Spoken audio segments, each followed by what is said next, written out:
ঋত্বিক আজি জুবিন গাৰ্গৰ হত্যাৰ গোচৰ 10 নম্বৰটো শুনানি গ্ৰহণ কৰা হ'ব। মই গোটেই বিষয়টো সন্দৰ্ভত আপোনাৰ পৰা জানিব বিচাৰিম। তেওঁৰ আজি ছমহীয়া আৰু ছমহীয়াৰ দিনটোতেই তেখেতৰ হত্যাৰ গোচৰৰ 10 নম্বৰটো শুনানি।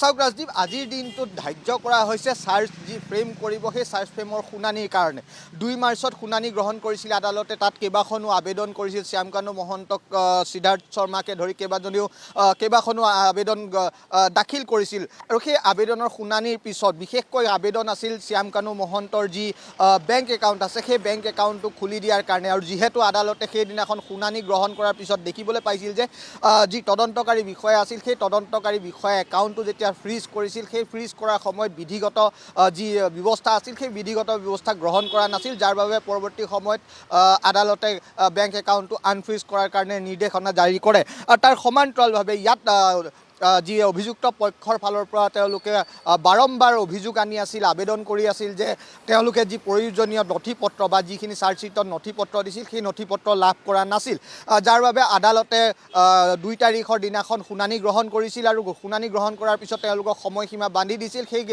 সময়সীমাৰ মাজত তেওঁলোকে আদালতৰ পৰা যি নথিপত্ৰ তেওঁলোকে লাভ কৰা নাই, সেই লাভ নকৰা নথিপত্ৰ সংগ্ৰহ কৰাৰ কাৰণে নিৰ্দেশ দিছিল। আৰু আজিৰ দিনটো ধাৰ্য কৰিছে চাৰ্জ ফ্ৰেমৰ শুনানি গ্ৰহণ কৰাৰ কাৰণে।